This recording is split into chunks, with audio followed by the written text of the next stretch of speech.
Good evening, everyone, and welcome to Grow and Clip Bonsai for Seniors. My name is Tom Novak, and welcome to this Friday night. It's about 8:30 in the evening, and today we're going to do some updates in a very perplexing situation here. First of all, I want to say thank you to Extreme Gardening for their donation of Mikus, Azus, and Compost Tea Brew to the channel. They donated a big bag of each.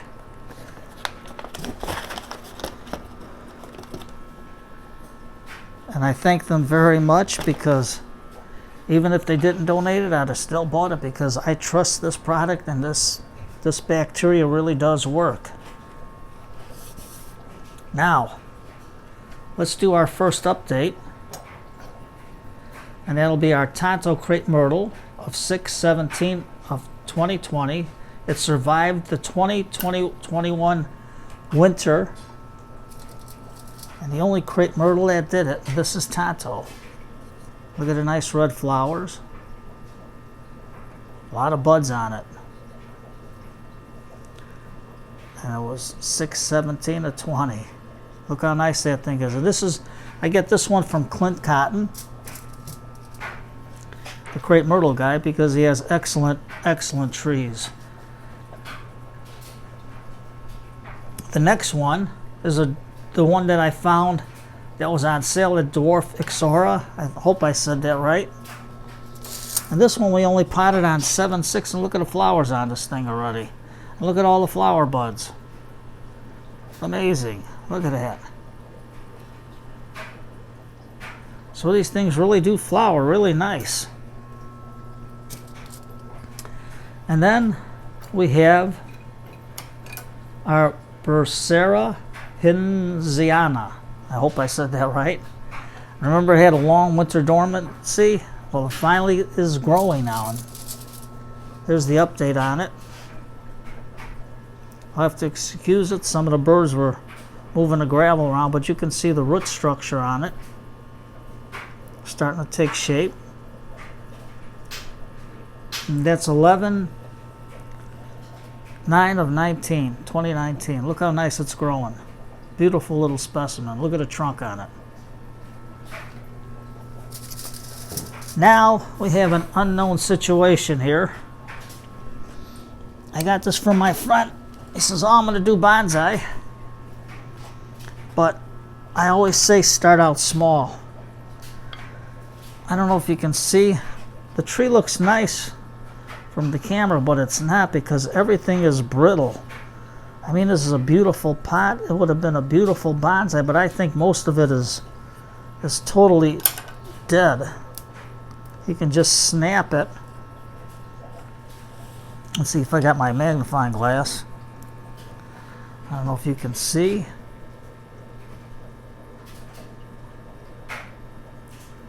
But there's hardly anything in it.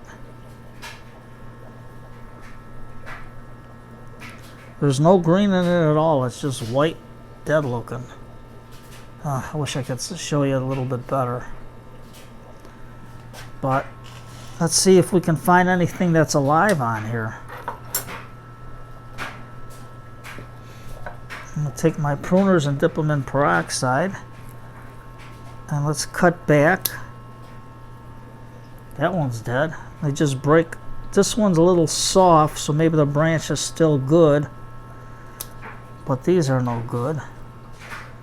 This one's broken. Let me just cut back. And see, there's nothing alive on these things. I mean, they're so dried out. So what I'm going to do is just cut it back. Because my friend says, "Tom, can you save this for me? I paid a lot of money for it."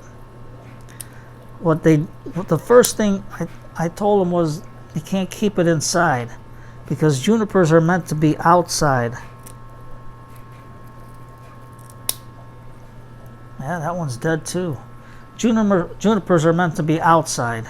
If you want to bring them in to show them off, bring them in for 3-4 days, but then back outside they go. Yeah, see? They're just brittle. They just flake right apart. They're not soft or nothing. So what I'm going to do is just cut some of it off, hoping that the roots are going to grow. But later on, I'm going to take my skewer, I'm going to give it another couple of days by just misting the solution. Then I'm going to poke holes into it. I'm going to add some beneficial bacteria, the Micus and the Azus, into the soil to see if any roots are still alive, to see if it'll help rejuvenate the plant. But we shall see. See, here's another one. See how it cracks? That means it's all dried out. It's just dead. So let me just take this one back to here. I mean, anything that's soft might work, but this one's no good. This one's no good. I just have to cut back so we can get some, if there is any life in the tree, so we can get some of the lesser branches to rejuvenate. Because this is, you can see all this stuff flying off. I mean, it's so hard and so, everything I cut, you can see there's no life in it. There's another one. Even if you take the branch and you scrape it, you can see, let's see, it's brown. There's no green in it at all. I mean, I think it was, they never watered it. It was just left without water, and it, you know, things need water. Now this one's pliable, so it might work, but I'm just going to cut it back. This one's not brittle, so let me cut it back. So this one's a little bit pliable, so I'll cut that back, even though a lot of stuff fell off of it. This one I'm going to cut back to here because it is still the hazardous of working live. What are you going to do? Let me get my bucket back up there to hold it up. Now let's see if Mr. Elephant can prop him up. There we go. But as you can see, there's no life in these branches at all. So hopefully by cutting them back, there won't, maybe some of the roots that are still alive will help bring this plant back to life. I don't know. And then for a juniper, this pot is wrong because it's like a porcelain pot, a glazed pot, and it's no good for putting out in the cold. Unless you put it in a cold basement, then it's all right where it doesn't freeze, but yet it still can go dormant. So as you can see, as I cut, all the needles just fly off because it's super dry. And I had this for 4 days, and I've been spraying the foliage, putting it in, giving it a good drink of water, giving it some sunlight, hoping to dry out anything that was bad in it. Because the soil, I don't know how they planted it. Once it dried, and once it's wet, it's wet. So I don't want to do no transplanting on this, repotting of this yet, because we have to see if we can bring this one back to life. See? Oh, I didn't even cut it. I just pulled it off, and it just fell right apart. Pull this one up. I know it looks like a snowball, but I'm not going to take a lot of stuff off. Take off the bottom here. A little bit here. So we'll see what we can do with this.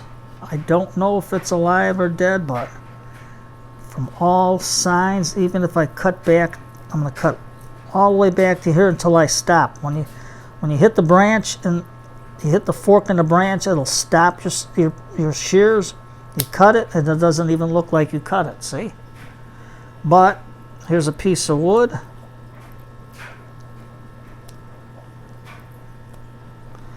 Let's take our magnifying glass out of our pocket. I always keep one with me because you can always look. And in the light, there's no green on this at all. Let's see if I can hold it up to the light. Nothing at all. It's a shame, a beautiful tree, but we'll see.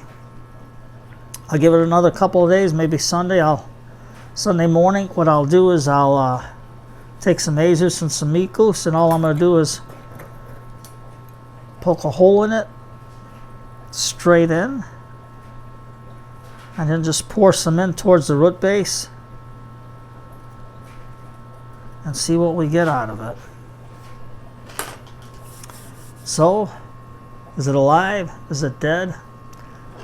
I'm hoping for his sake I can bring it back, but the needles are like touching pins. That's how brittle they are. So I don't know. But at least we can prune it back. Some of the branches that are a little bit pliable, take that back. Even this one that's pliable, if I touch it and scrape it, let's see if there is anything in it that shows a little bit of green. And yes, some of the wood towards the bark of the tree has a tinge of green in it. So let me see if I can open this bag so I can show you what I'm going to do. Extreme Gardens, thank you so very, very much for your generous donation. I mean,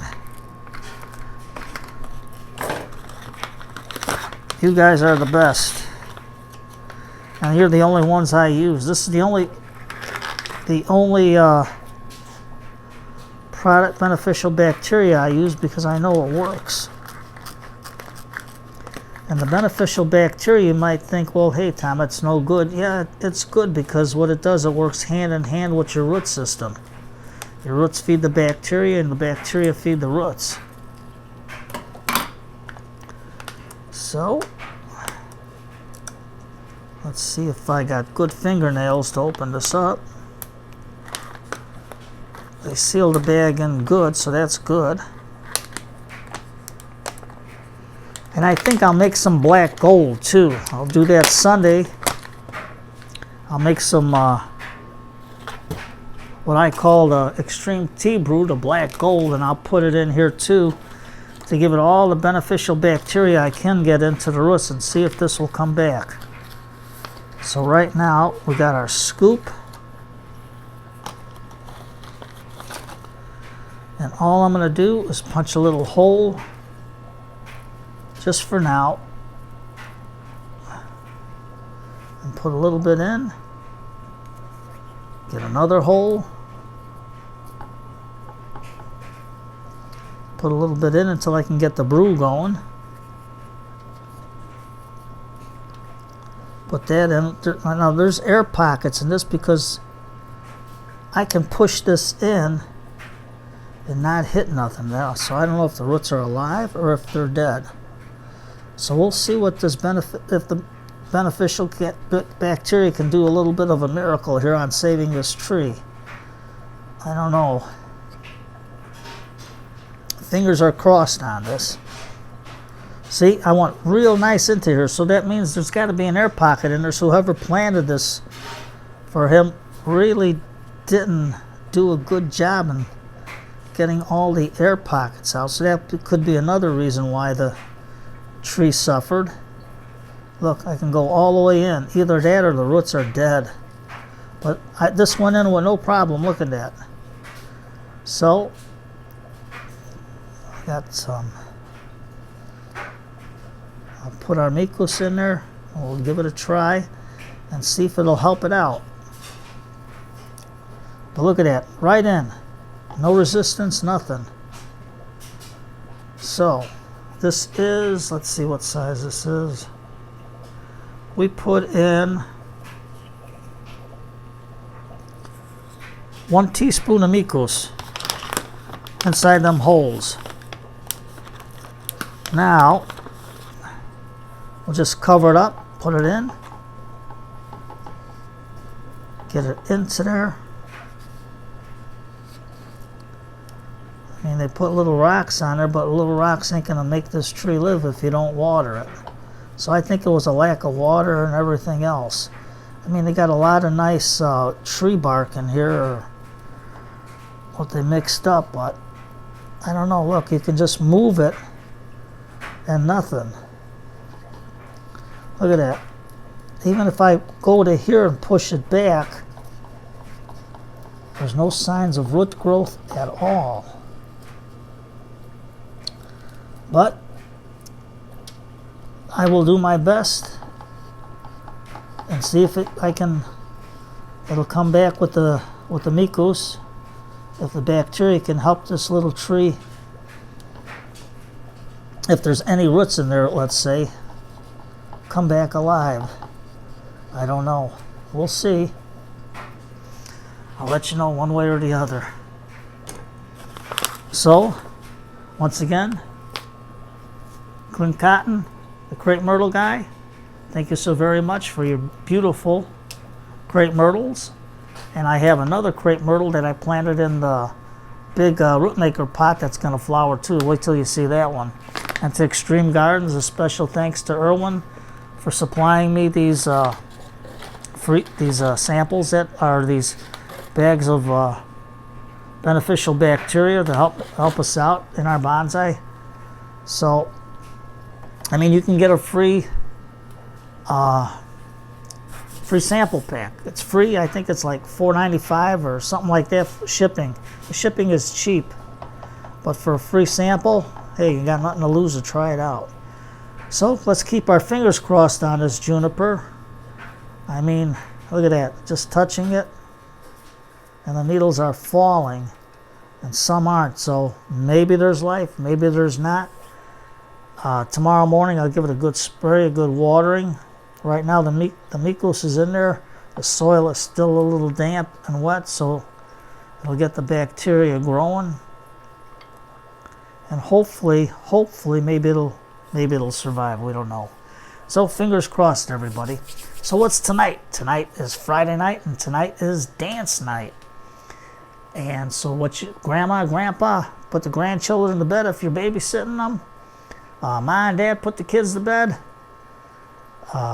Take the kitchen table and chairs and push them on the side. If you're single and you got your girlfriend or boyfriend over, kick the tables and chairs on the side. Start up a nice hot pot of tea.